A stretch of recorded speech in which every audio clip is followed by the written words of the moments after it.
Salam jumpa sahabat Wirid. Bersama saya Imelda dari kota perbatasan Timor Leste, Atambua. Hari ini Kamis tanggal 15 April 2021. Saya akan membacakan bacaan-bacaan harian diambil dari kalender liturgi Katolik. Selamat mendengarkan, semoga membawa berkat bagi kita semua.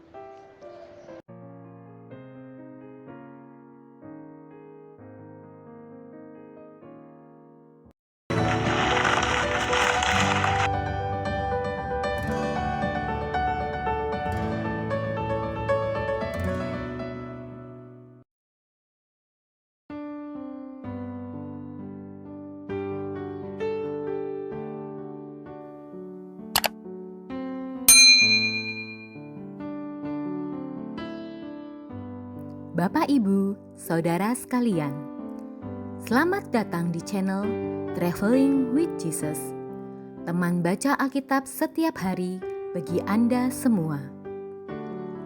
Bacaan kami ambil dari kalender liturgi Katolik. Mulai sekarang, Anda bisa mengakses bacaan yang kami bacakan dalam bahasa Indonesia, Inggris, dan Italia. Bacaan dalam bahasa Indonesia dan Inggris dapat diakses setiap hari Senin sampai dengan Sabtu, dan khusus bahasa Italia hanya pada hari Minggu. Selamat menikmati tayangan kami. Tuhan memberkati.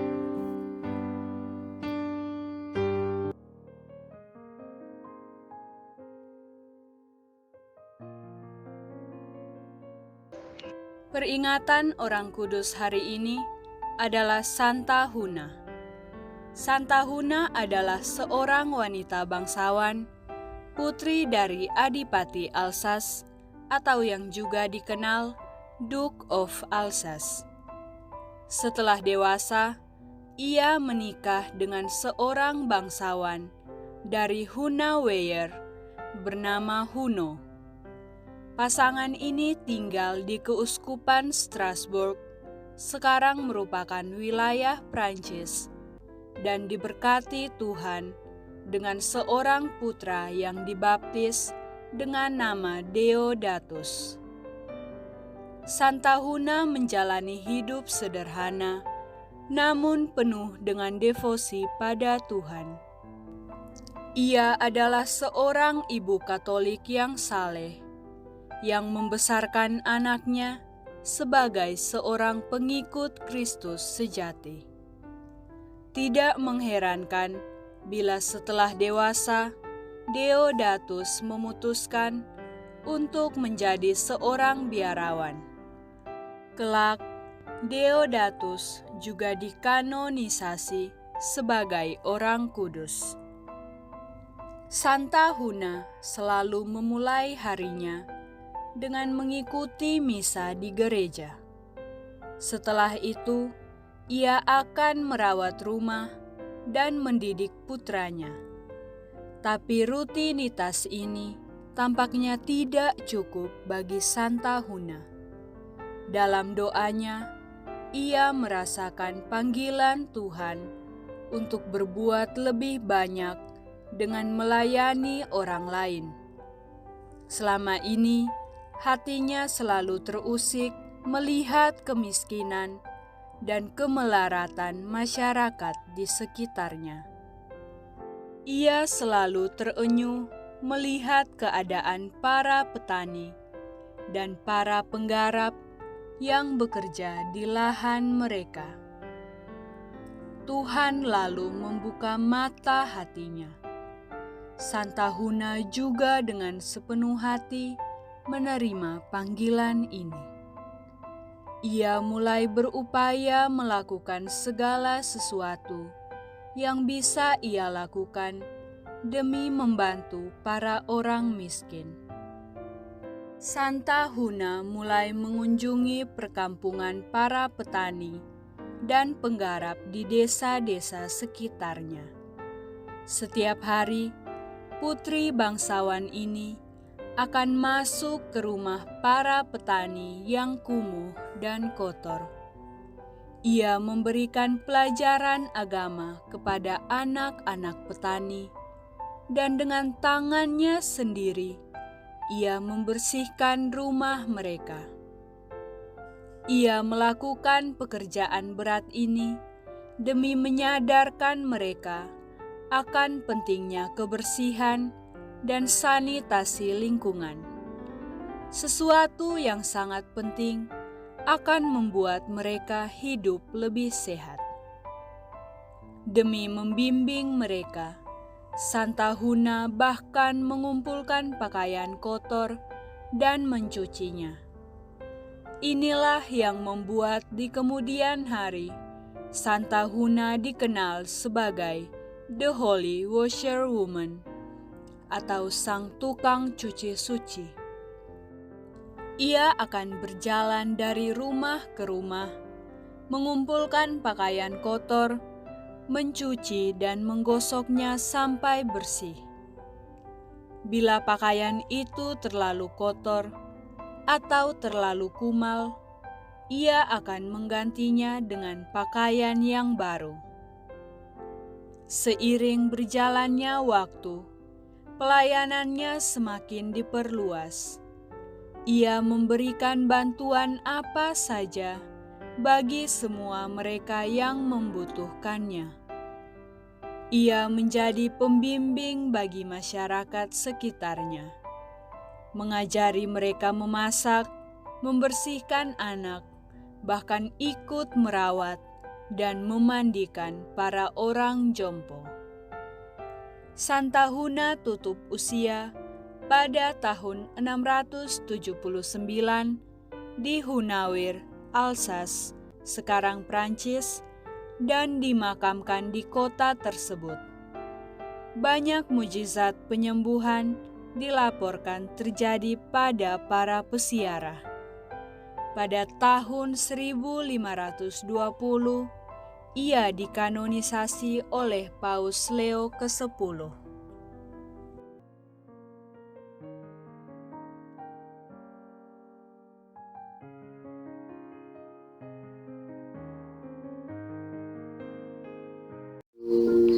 Atas nama Bapa dan Putra dan Roh Kudus. Amin. Datanglah ya Roh Kudus, datanglah dengan kekuatan hati Santa Perawan Maria yang tidak bernoda, mempelaimu yang terkasih.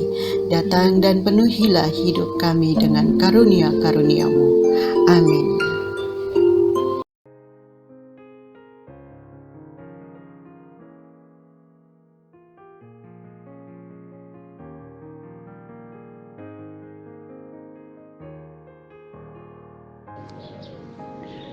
Bacaan dari Kisah Para Rasul.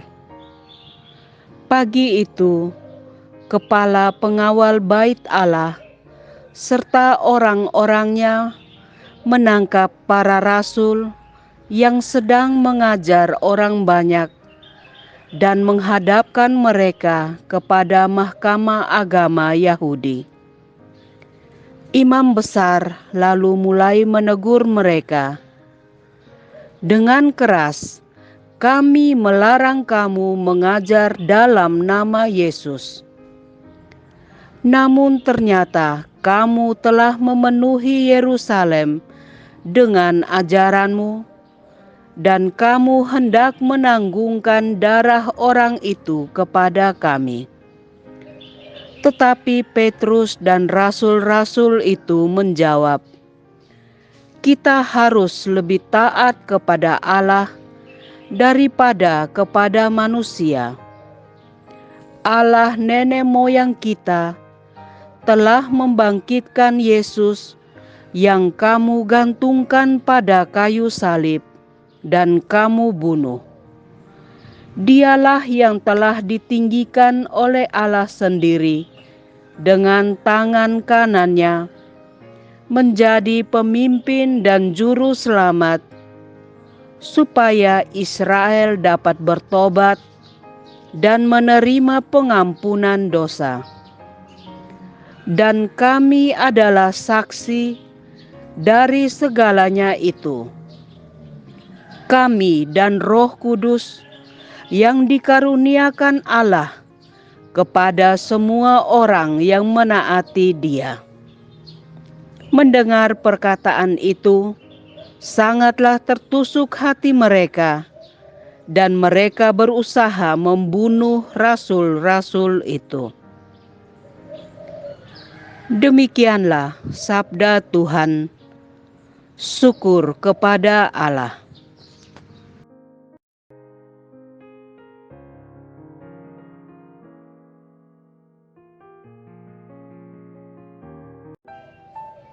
Mazmur tanggapan.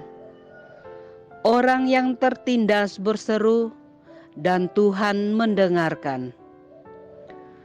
Aku hendak memuji Tuhan setiap waktu. Puji-pujian kepadanya selalu ada di dalam mulutku. Kecaplah dan lihatlah betapa baiknya Tuhan. Berbahagialah orang yang berlindung padanya. Orang yang tertindas berseru, dan Tuhan mendengarkan. Wajah Tuhan menentang orang-orang yang berbuat jahat, untuk melenyapkan ingatan akan mereka dari muka bumi. Apabila orang benar itu berseru-seru, Tuhan mendengarkan. Dari segala kesesakannya, mereka Ia lepaskan. Orang yang tertindas berseru, dan Tuhan mendengarkan. Tuhan itu dekat kepada orang-orang yang patah hati. Ia menyelamatkan orang-orang yang remuk jiwanya. Kemalangan orang benar memang banyak, tetapi Tuhan melepaskan dia dari semua itu. Orang yang tertindas berseru, dan Tuhan mendengarkan.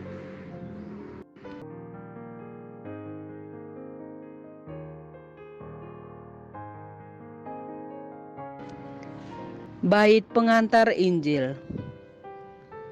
Haleluya, haleluya. Karena telah melihat aku, engkau percaya. Berbahagialah mereka yang tidak melihat, namun percaya. Haleluya, haleluya.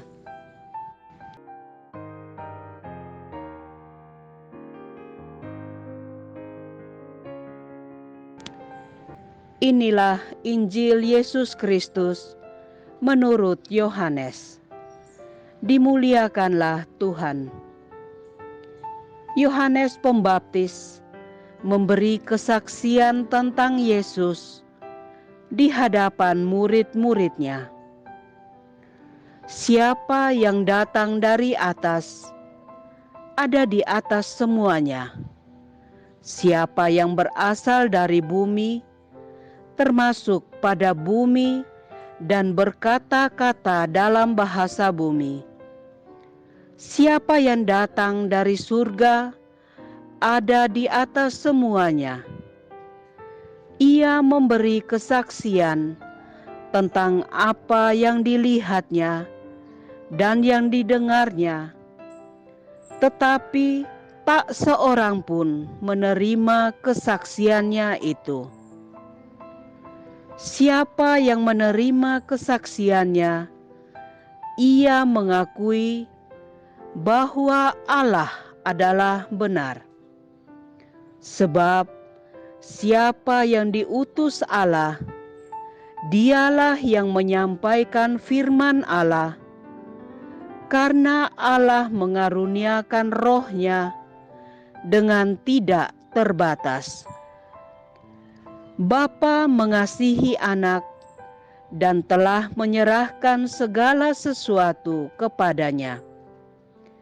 Barang siapa percaya kepada Anak, ia beroleh hidup yang kekal. Tetapi barang siapa tidak taat kepada Anak, ia tidak akan melihat hidup, melainkan murka Allah tetap ada di atasnya. Demikianlah Injil Tuhan. Terpujilah Kristus.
Semoga melalui pengorbanan Yesus di kayu salib dan doa-doa Bunda Maria, kita semua dibebaskan dari kutukan, dipenuhi dengan sukacita, cinta, dan memperoleh berkat Abraham yang Tuhan berkati dalam segala hal, peninggian, kesehatan, kemampuan untuk bertahan dalam penderitaan dan tetap berbuah, kesejahteraan, kemenangan, rendah hati, dan perkenanan Tuhan. Amin.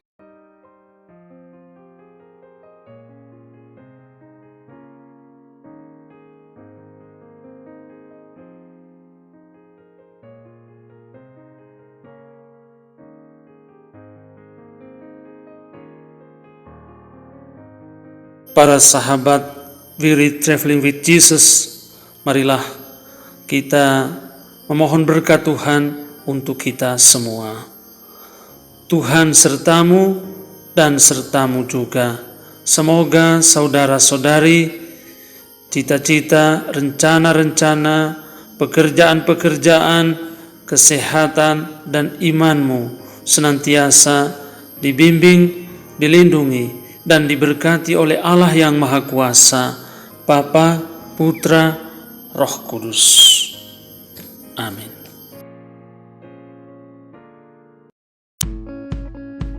Demikian bacaan hari ini. Terima kasih sudah menonton. Jangan lupa subscribe, like kami di Facebook, dan follow kami di Instagram. We Read Traveling with Jesus. Sampai jumpa lagi di video selanjutnya.